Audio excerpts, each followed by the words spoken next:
టీవీ24 స్టూడియోలో యాడ్ కోసం ads and promotions కి ఈ కాంటాక్ట్ నంబర్ ని సంప్రదించండి 9662 హాయ్ హలో అందరికీ నమస్తే welcome to Sujatha Kaja vlogs. ఈరోజు మనం పవన్ కళ్యాణ్ గారు డిప్యూటీ సీఎంగా అసెంబ్లీలో చేసిన తొలి ప్రసంగం గురించి మాట్లాడుకుందాం. అంటే ఇంతకు ముందు 5 సంవత్సరాలుగా అసెంబ్లీ కార్యక్రమాలు చూసిన ఎవరికైనా సభ ఏ విధంగా నడిచిందన్నది బాగా గుర్తుండిపోయి ఉంటుంది. ఎందుకంటే బూతులతోటి, వ్యక్తిగత దూషణలతోటి, వ్యక్తిత్వ హననాలతోటి, ప్రజా సమస్యల్ని పరిష్కరించకుండా, వాటి మీద చర్చలు జరగకుండా వాటిని పక్కకు నెట్టేసి సభ ఒక ఏకపక్ష ధోరణిలో ఒక కౌరవ సభలాగా జరగడాన్ని మనందరం చూసాం. అయితే ఆ సంస్కృతిని రూపుమాపాలని, ప్రజల యొక్క సమస్యల్ని తీర్చే విధంగా అర్థవంతమైన చర్చలు అసెంబ్లీలో జరగాలని, ఒక హూందా వాతావరణంలో వారికున్న స్థానాలకి మరింత వన్నె తెచ్చే విధంగా మంత్రులు కానీ, ఎమ్మెల్యేలు కానీ, ఈ ప్రభుత్వంలో ఉన్న ఎవరైతే పాలకపక్షం ఉందో వారంతా హూందాగా వ్యవహరించాలని, ప్రతిపక్షంలో ఉన్నవాళ్ళు కూడా పాలకపక్షానికి అర్థవంతమైన చర్చల్లో వాళ్ళ భాగస్వామ్యం కూడా ఉండాలని ప్రజలందరూ సామాన్యంగా కోరుకుంటారు.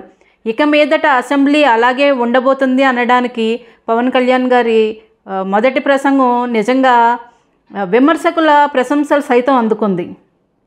ఆయన మొదట ప్రసంగం మొదలుపెట్టగానే ఆంధ్ర రాష్ట్ర అవతరణ కోసం ప్రాణత్యాగం చేసిన పొట్టి శ్రీరాములు గారిని స్మరించుకోవడం నిజంగా అందరికీ గుండెను తట్టింది. ఆ విషయం ఇప్పటి వరకు వారి యొక్క చరిత్ర కానీ, అలాగే సొంతంగా వారి రాజకీయ జీవితం గురించి కానీ ఇంకే ఏదో మాట్లాడే సభ్యులనే చూసాం. కానీ మనం మొట్టమొదటిగా రాష్ట్ర అవతరణకు కారణమైన నిరాహార దీక్ష చేసి తన ప్రాణాలని అర్పించిన ఒక మహానుభావుడికి నివాళులు అర్పించడం ప్రతి ఒక్కరిని కదిలించేసింది.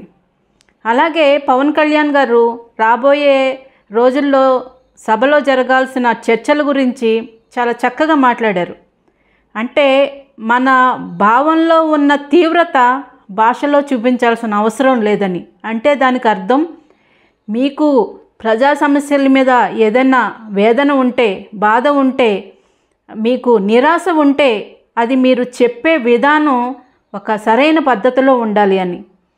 అంటే క్రిటిసైజ్ చేయొచ్చు కానీ పర్సనల్గా క్రిటిసైజ్ చేయకూడదు. ఒక విధానపరమైన విమర్శలే ఉండాలి కానీ వ్యక్తిగత విమర్శలు ఉండకూడదు అని పవన్ కళ్యాణ్ గారు చాలా చక్కగా చెప్పారు. అలాగే ఆయన చెప్పడమే కాదు, ఆయన ఆచరించి చూపిస్తారు. ఇంకొక విషయం, వాదించడం, విభేదించడం అనేవి ప్రజాస్వామ్యం యొక్క మౌలిక గుణాలు అని చెప్పారు. అది కూడా చాలా మంచి పాయింట్. ఎందుకంటే ఒక పాలకపక్షం ఏదైతే ఉందో ఒక తీర్మానం చేస్తే దాని మీద విభేదించే హక్కు ప్రతి ఒక్క సభ్యులకి ఉంటుంది. అది అందరూ అంగీకరించాలనే రూల్ ఏం లేదు. మీ యొక్క అభిప్రాయానికి సరైనటువంటి రీజన్, అంటే ఒక అర్థవంతమైన అభిప్రాయాలు, అలాగే మీకు దాని మీద ఉన్న ఒకవేళ అవగాహన మీరు తప్పుగా అర్థం చేసుకుంటే దాని యొక్క వివరణ కోరవచ్చు, లేదంటే మీకు దాంట్లో ఉన్న అనుమానాలు నివృత్తి చేసుకోవచ్చు. ఏదైనా ప్రజలకు మంచి కలిగే నిర్ణయం తీసుకునేటట్టు చేయాల్సిన బాధ్యత పాలకపక్షానికి ఎంత ఉందో ప్రతిపక్షానికి కూడా అంతే ఉంది. కాబట్టి విభేదించడం, వాదన చేయడం అనేవి ప్రజాస్వామ్యం యొక్క మౌలిక గుణాలు అన్నారు. అంటే దాన్ని బట్టి మనకు అర్థమవుతుంది, ప్రతిపక్షాలుగా ప్రజల తరపున ఎవరైతే ఎన్నికైన నాయకులు ఉన్నారో ఒకవేళ వాళ్ళకి ప్రతిపక్ష హోదా లేకపోయినప్పటికీ కూడా వాళ్ళు ప్రజావాణిని ప్రజలకి అనుగుణంగా చర్చలు జరిగేటట్టు వారు ఖచ్చితంగా వాళ్ళ తరపున మాట్లాడాలి. వాళ్ళకి ఏదన్నా నచ్చకపోతే ఆ విషయం సరైన పద్ధతిలో వాళ్ళకి ఎందుకు నచ్చలేదని వివరించాలి. వారికి ఏమైనా అనుమానాలు ఉంటే నివృత్తి చేసుకోవాలి. ఏదేమైనా చివరికి జరగాల్సింది అల్టిమేట్గా ప్రజలకు ఒక మంచి బిల్లు తీసుకురావడం కానీ, మంచి చట్టం తీసుకురావడం కానీ, మంచి పరిపాలన అందించడం కానీ మనందరికీ కావాల్సింది.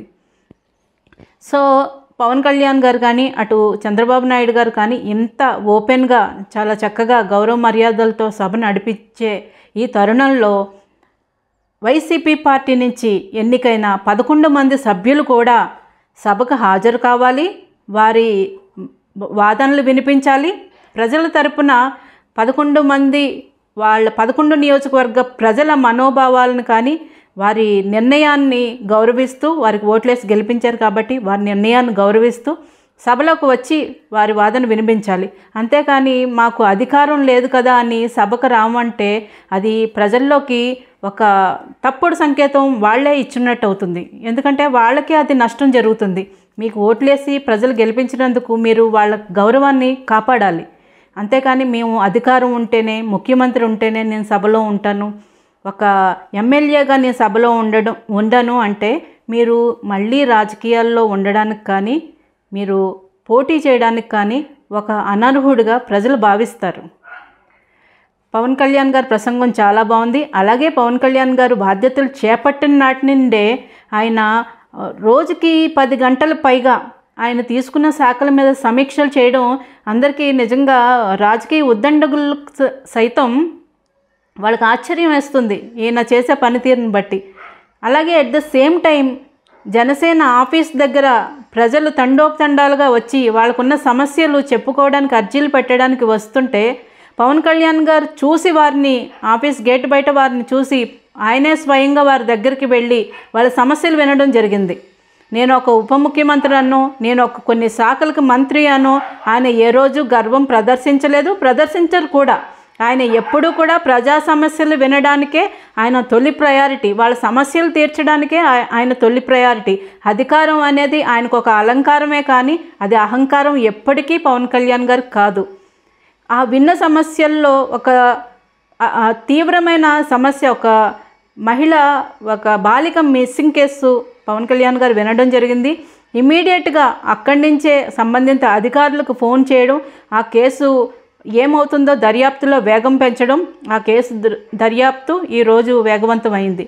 అంటే ఒక సరైన నాయకుడికి ప్రజల మీద ప్రజాస్వామ్యం మీద నమ్మకం ఉన్న నాయకుడికి, ఒక ప్రజలకి మేలు చేయాలనే నాయకుడికి పట్టం కడితే పరిపాలన ఎలా ఉంటుందో మనం ఆల్రెడీ చూస్తున్నాం.